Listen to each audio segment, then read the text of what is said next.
This is tantamount to admitting that we have to do something about global warming. You don't believe global warming is real. Oh, no. You don't believe global warming is real. You've said so. It's just sunspot activity. In the opinion of about 32,000 of the world's leading scientists, yes. 32,000 of the world's leading scientists? Really? Really? Really? Really? Really? Well, no, not really. But to get to the bottom of this crock, we'll have to go back in history and meet someone who really was, at one time, a leading scientist. Dr. Frederick Seitz, a distinguished physicist, was president of the National Academy of Science from 1962 to 69. In the 1970s, Dr. Seitz was president of Rockefeller University. At some point when he moved out of the lab and into the world of big-time fundraising, some kind of change began to occur. Dr. Seitz began to see the world a bit differently. Lord, I'm a fool for a cigarette. When you finish. In the late 70s, Dr. Seitz began a long stint as a consultant to the tobacco industry. In this capacity, Dr. Seitz directed as much as $45 million of tobacco-funded research. Interestingly, not one study directed by Dr. Seitz came up with any hint that cigarettes were harmful to health. When asked about the moral implications, Dr. Seitz stated, "As long as it's green, I'm not quite clear about this moralistic issue." But towards the end of the 80s, Big Tobacco and Dr. Seitz had a falling out. In this letter, released during the tobacco lawsuits of the 1990s, a tobacco executive recommends against further reliance on Dr. Seitz, who, he says, has become quite elderly and not sufficiently rational to offer advice. Dr. Seitz, however, did not see things that way. Over the years, he had been working to prove the safety of cigarettes. He had become politically active in right-wing causes and served on several fossil fuel-funded think tanks. From this platform, Dr. Seitz had begun to argue that environmental toxins were not harmful, as people had been led to believe. That pollution was no threat to the ozone layer, and the science behind global warming was flawed.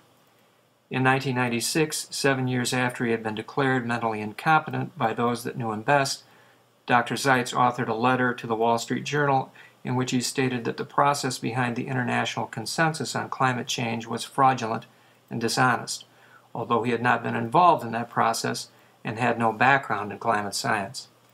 He complained about a corruption of the peer review process, a charge that is highly ironic in light of subsequent developments. Mentally deficient or not, because of his background as president of the National Academy, the letter made a big splash in media circles, but was roundly condemned and completely debunked by the working climate scientists in the field. But the letter brought Dr. Seitz to the forefront of the climate denial fraternity, and it caught the attention of another group that was about to make a statement on global climate. The Oregon Institute for Science and Medicine, located in Cave Junction, Oregon, is a small, non-profit organization founded by Dr. Arthur Robinson, a chemist.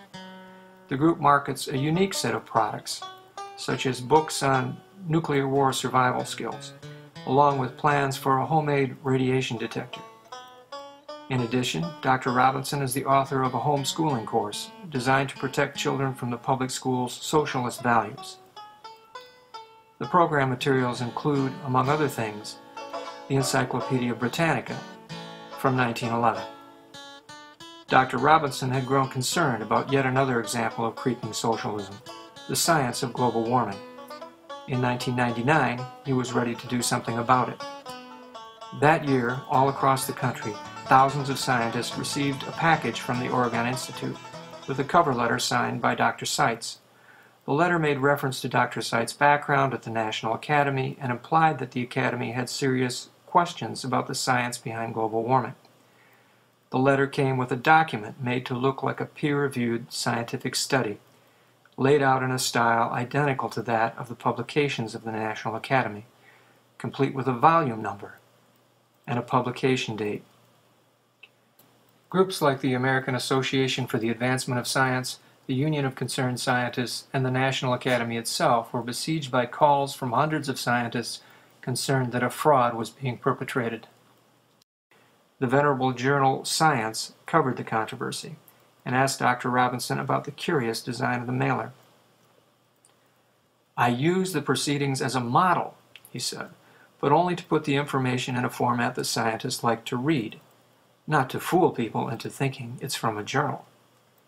The National Academy was not convinced. In an unprecedented rebuke to a former president, the Academy released a statement. The National Academy is concerned about confusion caused by a petition and a manuscript in a format that is nearly identical to that of articles published in the Proceedings of the National Academy of Science.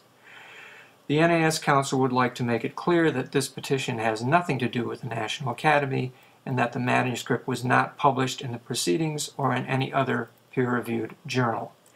The petition does not reflect the conclusions of expert reports to the Academy. It's unknown how many scientists believe the scam was a legitimate survey, but by 2000 the project had collected 17,000 signatures. The Internet being what it is, however, pranksters had already begun to out-fraud Dr. Robinson's fraud. A number of names appearing on the petition seemed to lack scientific credentials. Names such as Hawkeye Pierce, Ginger Spice, and Michael J. Fox. Dr. Robinson acknowledged in the Seattle Times that little attempt was made to verify credentials of those who responded. "When we're getting thousands of signatures," he said, "there's no way of filtering out a fake." In 2007, the petition was mailed out again, with the identical letter from Dr. Seitz and another phony scientific study. Counting the 17,000 signers of the original fraud, the signature count is now up to 32,000. If you're interested, you too can be a leading scientist. No need for hours of classes, long boring field study, or dissertations. Simply fill out the handy form and send it in. No one will check up on you. Currently, the web page is still soliciting additional signatures and mentions thousands of purported PhDs, MDs, doctors of veterinary medicine, and other degree holders as signatories.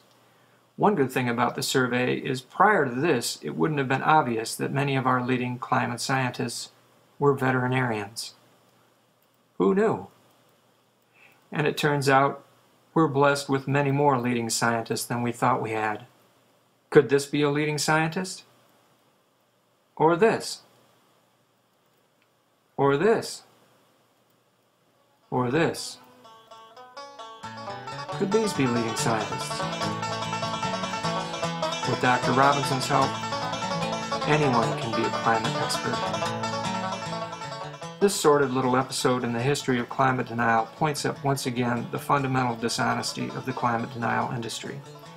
Those that repeat the claims about the supposed 32,000 scientists are either ignorant or participants in the scam, and the reliance on pseudoscience and propaganda as fact probably speaks volumes about General Motors and why the company is in the state it is in now. Thanks for all the comments, pro and con, about this series. The series has logged tens of thousands of views and is reaching opinion leaders and policymakers all across the planet. I'll get to all of your requests, so please keep telling your friends and coming back to the Climate Denial Crock every week.